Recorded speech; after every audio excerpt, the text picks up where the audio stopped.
So, hello, good evening. It's 8 o'clock. I hope everyone is enjoying the extended Bangor summer. Certainly, I'm cherishing the humidity. Welcome. This is the second installment of our three-part series on the Semitic languages. We're going outside of Hebrew a little bit because the three really important Semitic languages in the Near East. Well, there's three of them. First, Akkadian, which we did last week, Aramaic, which we're doing tonight, and next week, God willing, we'll finish the series up with Arabic. This is also our second time out on the YouTube live stream. Last week was a little bumpy. Hopefully, this week we've got some of the bumps out. We'll see. You never know.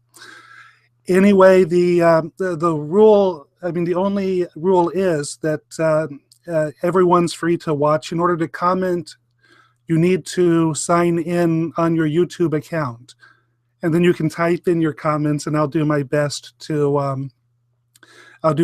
answer them. But we'll go ahead then and start the presentation. It would be very remiss of me if I didn't point out that in this week's parsha, you know, there are no coincidences in religious life. And so naturally, when we are turning to Aramaic, we are in Parshat Kitavo, which has the confession of the Bikorim, the vidui that we have to say when we bring the first fruits to the Kohen, and it begins, Arami Oived Avi, that my father was a desolate Aramaean. We know this passage from the Haggadah, though we understand it a little bit differently there. In its place in the scripture, in its simple meaning, it probably refers to Abraham, who came to the land of Canaan from the north.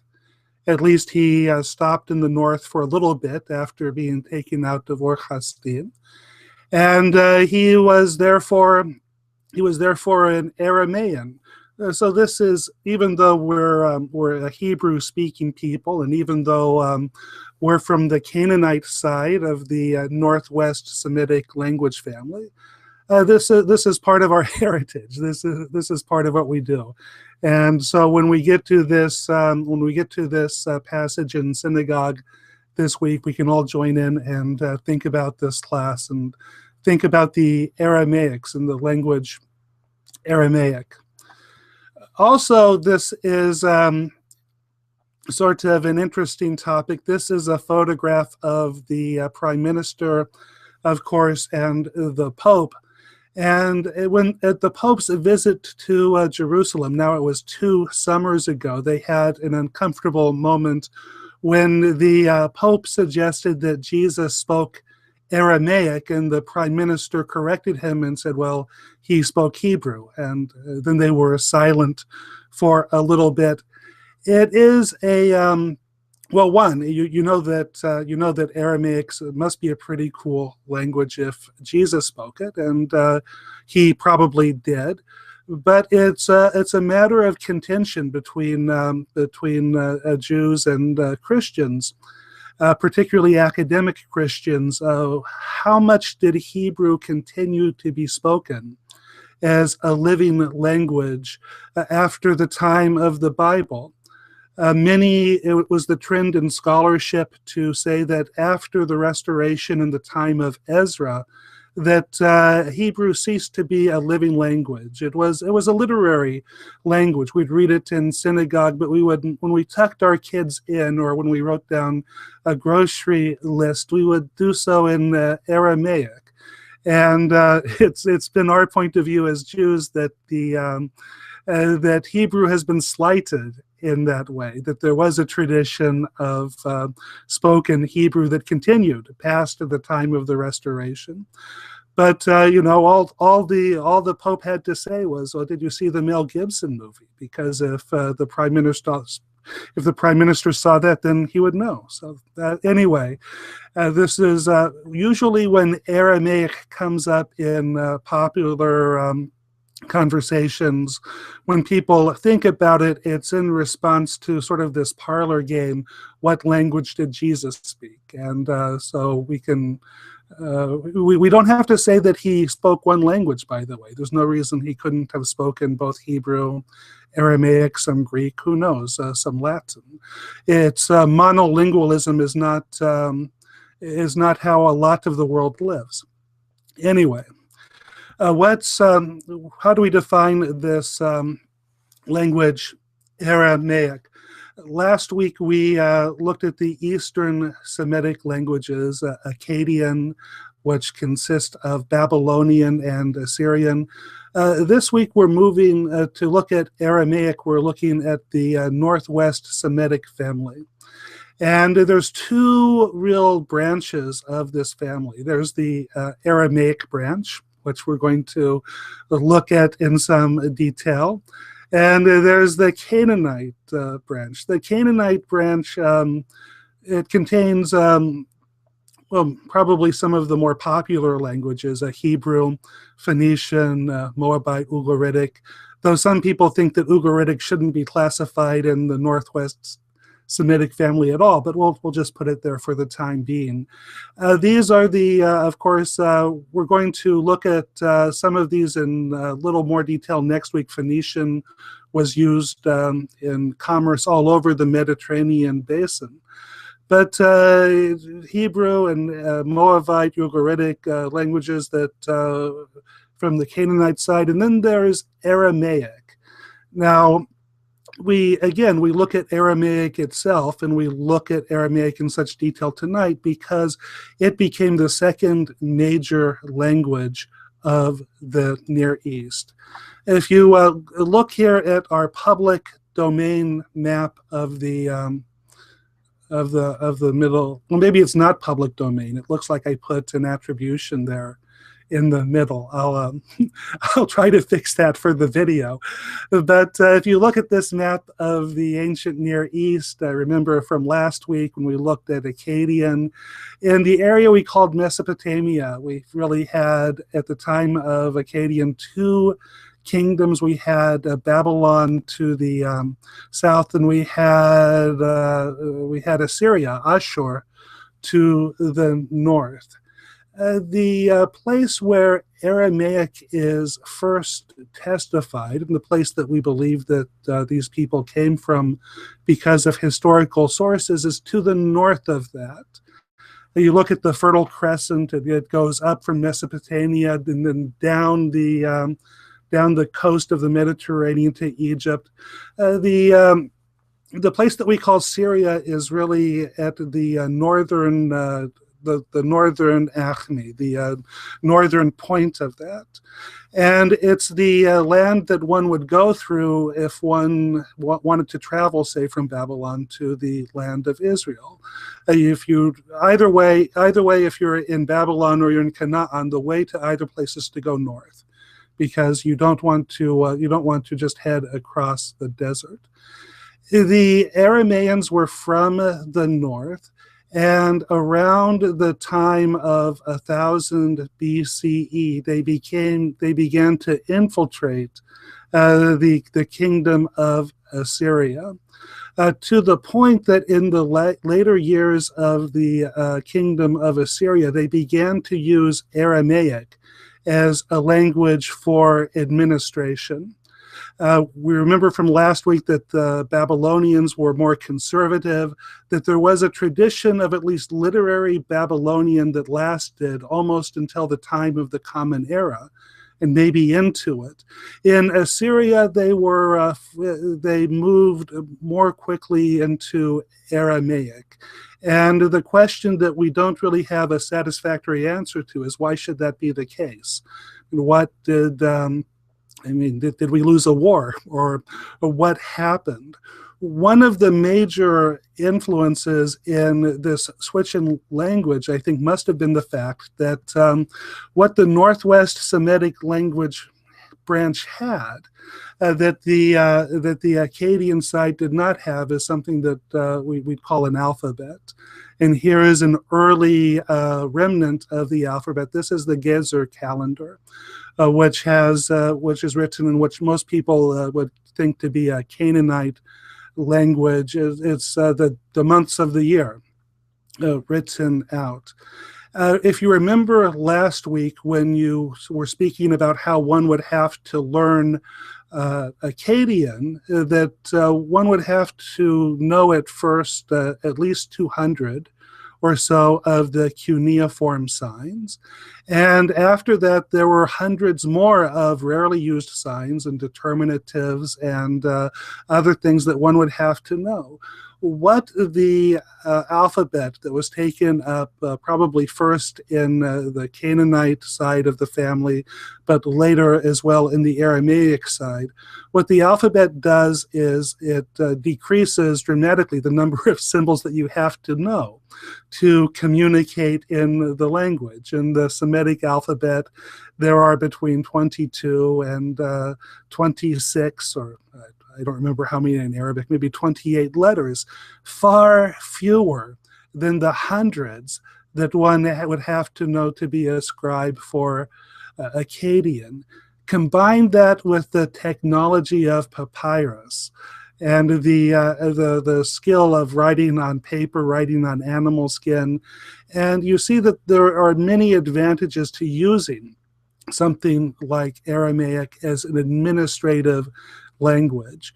So it caught on first in the northern part of the Babylonian Assyrian axis. But I want to skip ahead to this, but it really took off that after the Assyrian and the Babylonians fell to the Persians used it as an administrative language for their entire Western empire. And you can see here that how far they went at various times. All of Canaan, all of Syria, all of Mesopotamia, depending when you caught them, Egypt as well. And this resulted in the spread of the use of Aramaic all over the Western Middle East, the civilized world. And so this is the period when Aramaic displaces Akkadian and becomes the second important Semitic language that we have to look at. And now I think I've messed things up and I have to figure out how to go backwards in this.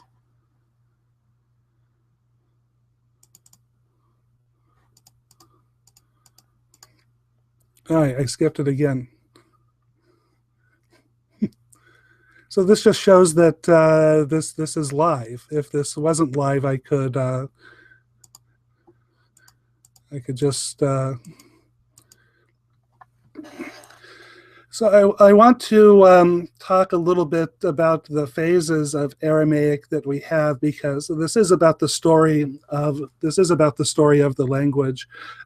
The oldest part that we have, we call it Old Aramaic, the Old Aramaic, and we find most of it appropriately enough in Syria, because that's where the Arameans were.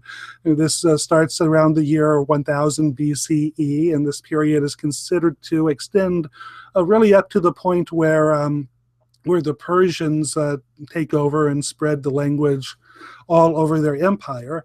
If you look at this signet here, this is has an inscribed alphabet that looks very similar to the Canaanite alphabet that we looked at in the Gezer calendar.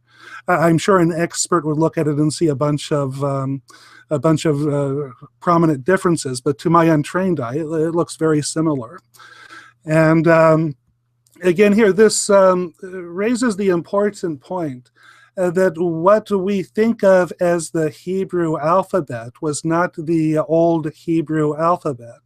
The old Hebrew alphabet was sort of triangular, as we see in this signet and as we see in this a very academic photograph taken from the movie The Ten Commandments. It looks like the Phoenician alphabet. So at this time, this was the alphabet that was used probably all over. When many people look at the inscriptional materials that we get from the period of Old Aramaic, and when they look at the few pieces of paper that have survived with writing on it, they have arguments about how different it is from Canaanite. I mean, most people put the separation between the Aramaic and the Canaanite branches a bit before 1000, but maybe it was a little later. It's Evolution is a process, and just as animal species become different when they have some separation and some time, and it takes probably some time for the differences to be clear. It's the same thing with languages. We'll ignore the possibility of punctuated equilibrium or some sort of non-gradualist evolutionary theory, but the old stuff does look very much like the Canaanite stuff. It's inscriptional rather than written on paper, and this is probably survival bias. I mean, something that you have on a signet or on a rock is going to last quite a bit longer than something that you have on paper. And it's found mostly in Syria because that's, as I said, where the Aramaeans were. Already did this one. The second period that we talk about is the era of Imperial Aramaic. And this is the time that, the Persians were spreading this language as an administrative language all over their empire, at least in the West. There was this institution of scribes that had to be with all of the provincial heads, because Aramaic wasn't spoken in Canaan, or it might not have been spoken everywhere in Canaan, and it probably wasn't spoken that much in Egypt. If people wanted to write each other, there had to be somebody in the office who could translate the outgoing message from the native language into Aramaic, send them, when the message arrived at the other place, it would go from Aramaic into the native language. There seems to be sort of a description of what Daniel, in the book of Daniel, was being trained to do. But probably one of the most interesting finds of imperial Aramaic are the papyri that are found at Elephantine, which is an island in the very southern Nile River, almost in Nubia, and or I guess it'd be Sudan today. And there's a nice photograph of it on the right. It looks like a beautiful place. A friend of mine had plans to go there. Tragically, she was scheduled to arrive there the day that the Muslim Brotherhood ended up taking over Egypt, and she wasn't able to go. I don't know if she'll ever feel comfortable going there now. But at Elephantine, or Yeb, as it was called at the time, there was a garrison of Judean mercenaries. And when they wanted to correspond with the Judean government back in Canaan, they used the official language of Imperial Aramaic, and we have some of their correspondence.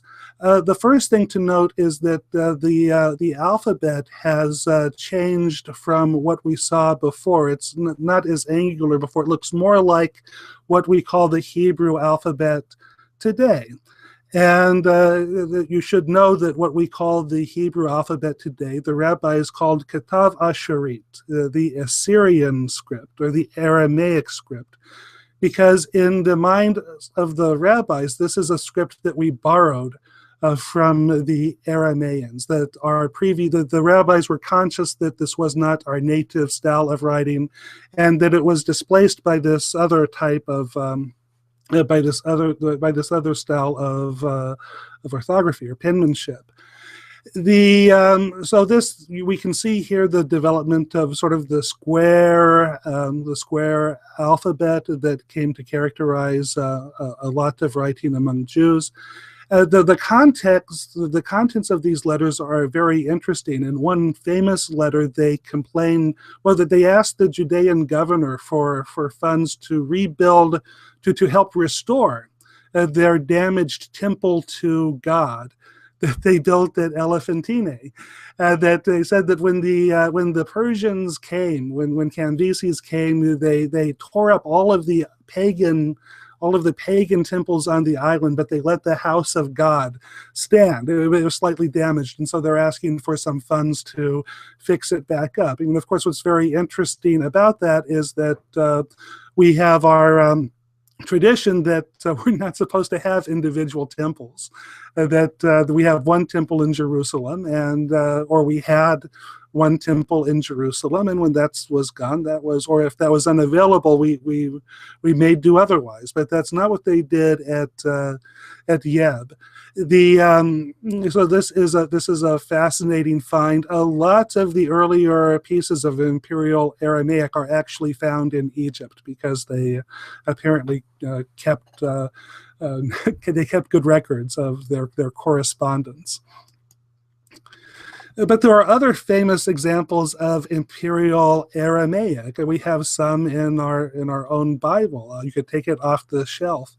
In the book of Ezra, we have chapters of Aramaic which purport to be letters written between the Olim and between Darius and between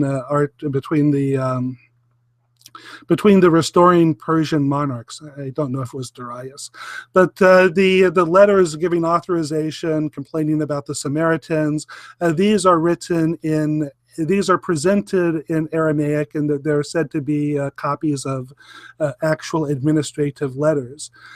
Sections of the book of Daniel are also written in Aramaic, major sections of the book of Daniel. And finally, we have the Dead Sea Scrolls, some of which, like the Genesis Apocryphon, are written in the style of imperial Aramaic. And so there is more than an administrative language, at least with the example of Daniel and the example of the Dead Sea Scrolls. We see that Aramaic becomes a literary religious language for the Jews at the time of the late Bible and at the beginning of the rabbinic era. With the fall of the Persian Empire in the West, with the conquest of Alexander, Aramaic ceased to be the language of administration for much of the Western, for the Mediterranean. They started to use Greek for administration. I mean, one of the real inaccuracies of the Mel Gibson movie, if you hoping to, I mean, it's sort of because we don't like him. It's nice to see that he made some mistakes, but the fact that the soldiers in the movie spoke Latin. Or that Latin was used as the administrative language of the Romans was totally inaccurate. Even the Romans in Palestine probably used Greek as their administrative language, but it continued to be probably a spoken language in both the West and in the East, and it continued to be a language of religious literature in both the West and the East. If you look at and these are different dialects. You have, I mean, they're not terribly different from each other. And the question of how different Aramaic is from Hebrew, you get different responses. I wouldn't say that it's as different as, well, it's probably on the order of Spanish and Italian. That if you've never studied Aramaic before, and you know Hebrew well, you can read a lot of Aramaic. You'll pick up the grammar very quickly. It's not totally there. It's a sister language. In the West, we have Targumim that are written and preserved in our traditions into Aramaic. We have the non-Hebrew sections of the Talmud Yerushalmi, the Talmud of the land of Israel, written in Aramaic. When people say that the Talmud is written in Aramaic, you have to be very careful. Because the fact is, probably most of the Talmud is in Hebrew. The Talmud is a commentary in the Mishnah, which is, of course, all in Hebrew, but even the Amoraic portions of it, even the quotations of later authorities are mostly in Hebrew. What's in Aramaic are often the stories. If somebody sits down and tells a story, if there's an event rather than a legal statement, that will often be in Aramaic. And the legal terminology is there's a stereotyped legal terminology in both of the Talmudim that's in Aramaic and that one needs to know to decipher the documents. And also in the West, the Aggadic Midrashim are written in Aramaic. In the East, and this is a place where Greek did not have the influence that it did in the West, and they even though we always called the even though we always called it where we called it Babylon, it wasn't really Babylon anymore. It was part of Persia. We lived under the Persian Empire. But the Babylonian Talmud, just like the Talmud of the land of Israel, it contains Aramaic legal language technical terms and Agadita stories that are in Aramaic. The official Targum, the official translation of the Torah, Targum Onkelos, even though there's a tradition of it being from the West, it really looks like it's in Babylonian Aramaic. So that seems to, the language at least, seems to be from the East. And I wrote down at the bottom here the language of the sages as a Middle Aramaic Jewish language. That is to say that through the Middle Ages and into modernity, when rabbis wrote commentaries, they wrote in sort of a jargon that wasn't pristine Hebrew, but it was this combination, mishmash of Hebrew and Aramaic terminology. And so in this language, Aramaic continued as a literary form of expression for rabbis, at least, for scholars, at least, into modernity. So this slide is a picture of the standard rabbinic Bible. We studied this in detail in the class that we did, a tour of the rabbinic Bible, and I've underlined the word there, onkelos. Onkelos is the official Targum that I was speaking about on the last slide. And this is the Aramaic translation of the Torah. This remains part of, for Jews, study as a form of worship. And some of us, and by some of us I'm talking about people who aren't me, have the practice that the Talmud prescribes that every week we're supposed to read every verse of Scripture twice, and we're supposed to read the translation once. And you might think that, if we read the Scripture twice in Hebrew, but I live in America, so I'll read the JPS English translation of the Torah for the one time. That's not the traditional way to do it. The traditional way to do it is to read the Hebrew Scripture twice, and then we read onkelos once. And even though we have not been in a primarily Aramaic-speaking culture for a long time, the study of the translation is not really a study of an English translation or a vernacular. It's the study of this Aramaic translation, which becomes itself the object of liturgical interest and of worship. And if I wasn't able to scan in the opposing page of this, the page that faces this. But if you look at this version of the Rabbinic Bible, and if you look at many versions of the Rabbinic Bible, on the opposing page, there are two other translations of the scripture, also into Aramaic. Targum Pseudo Jonathan, or Targum Jonathan, which is a Palestinian translation. And there was also a fragment Targum that we call the fragment Targum. But these are Western translations of Western Aramaic translations of the Torah, as opposed to Onkelos, which is an Eastern Aramaic translation of the Torah. So we're surrounded by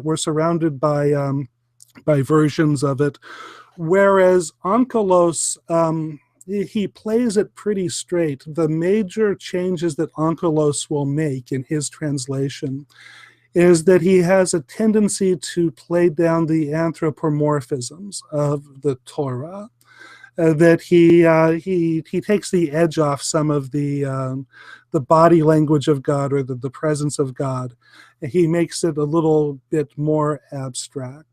The Western Targumim, they often include much Aggadic material, many stories, many things that we find in the Midrash.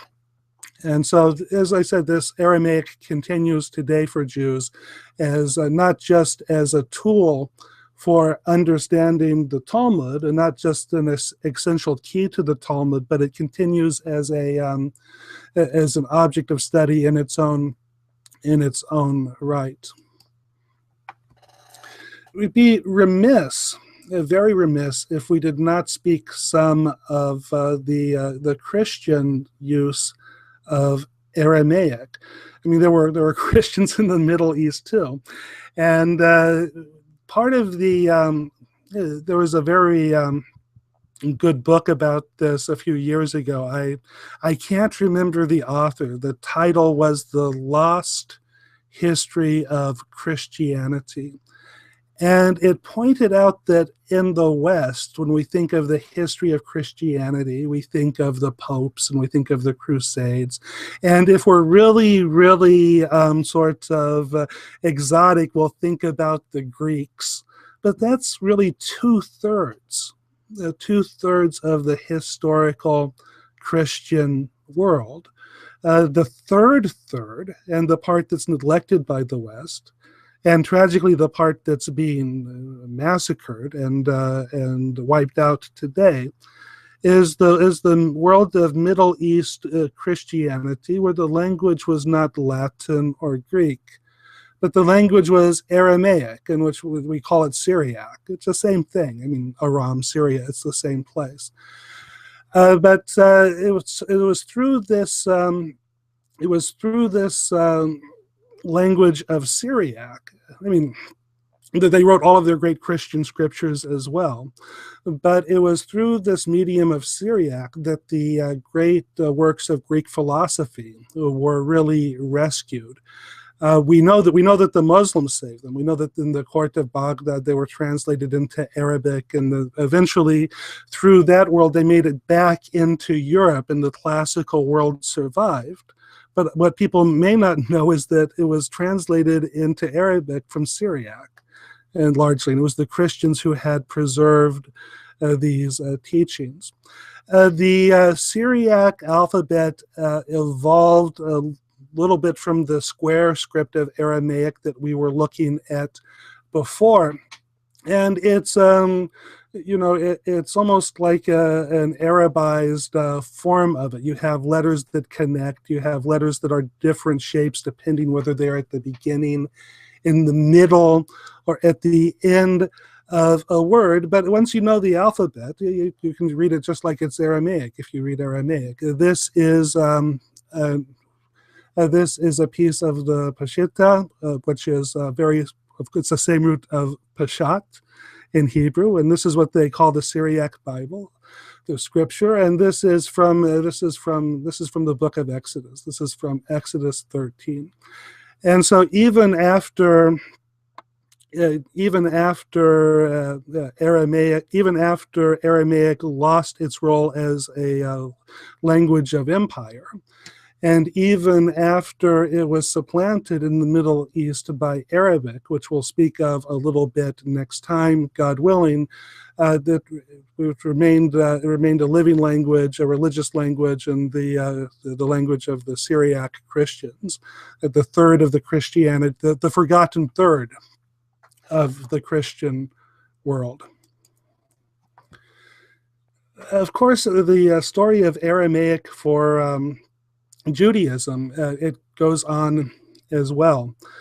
One of the developments that is interesting is that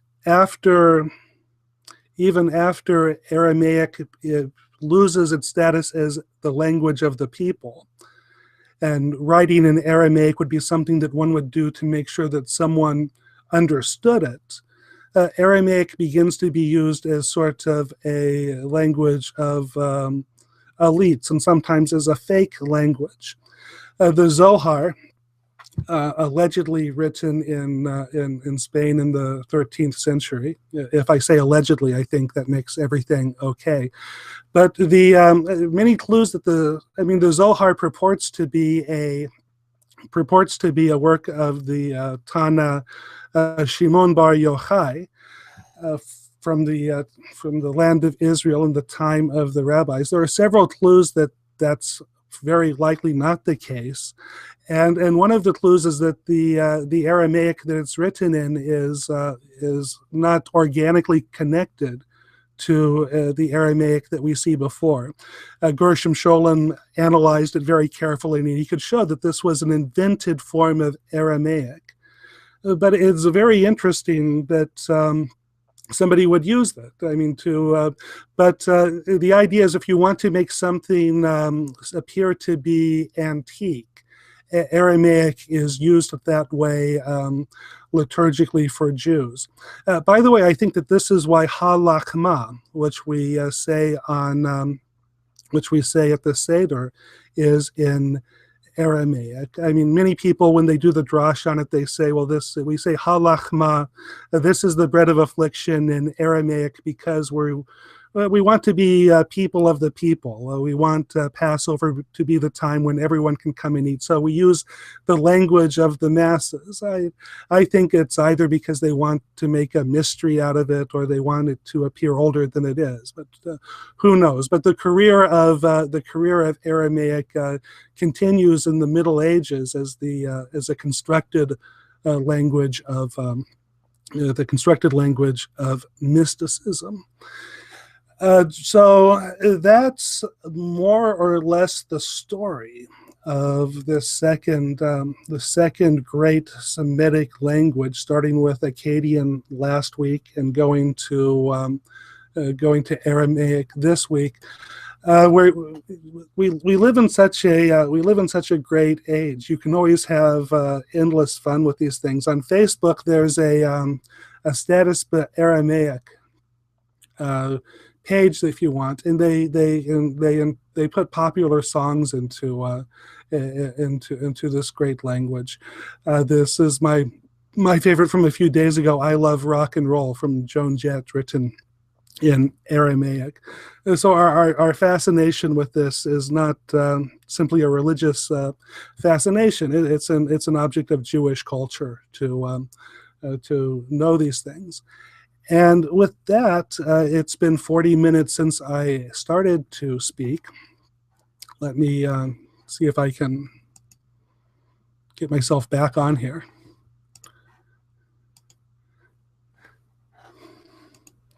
There I am. So it's the real drawback of this form. When I spoke to people said, well, we like this form, but I'm totally blind. I can't see if there's anyone at all listening or talking to me. And so I hear afterwards, but that's fine. I'll just spend a few minutes. I recognize that I'm on about a 20-second delay, And if people want to type questions, I'll try to answer questions, or we can just say we'll see you next week. I'll wait for a few moments.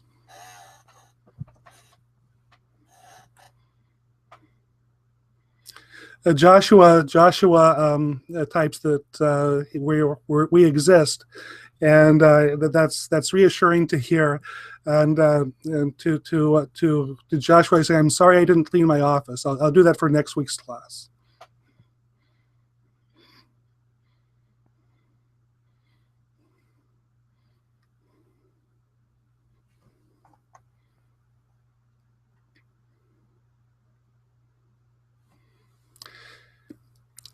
So the question is, can I expand more on the linguistic evidence that the Zohar was written late? Well, part of it's very simple. You see words like you see Spanish words incorporated into it.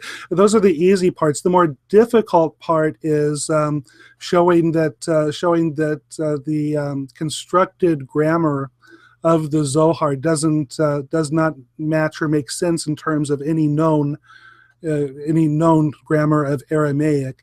It's examined exhaustively in the first chapter of the Zohar in Sholom's book, Major Trends in Jewish Mysticism.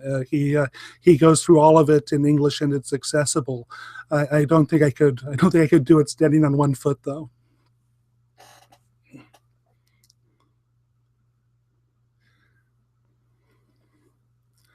So Barry says that the screen and my voice kept freezing, and I apologize. That's we're going to work out all of the things. This is we are a work in progress, as we say in Elul.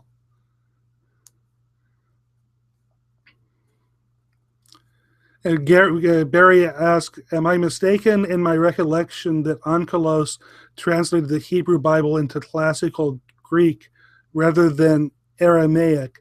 You're not quite mistaken, but so Aquila translated the Bible into Greek, and Onkelos translated into Aramaic. The strange thing is that Aquila and Onkelos sort of sound like the same name.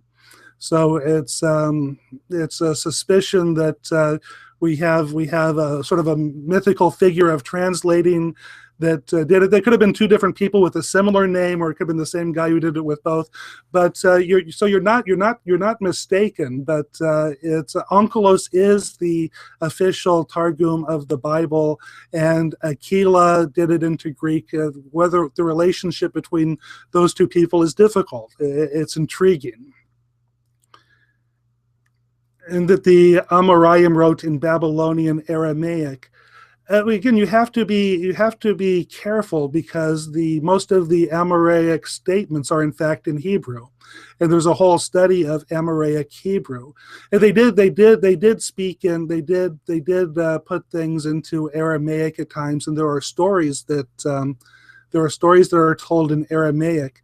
If anything, it looks like the Talmud might have been edited in Aramaic. And because the editors of the Talmud might have existed hundreds of years after the Amoraim, it's a matter of controversy when the Babylonian Talmud is edited, and if there's no reason, but most of the statements of itself of the Amoraim that are quoted in the Talmud are in Hebrew.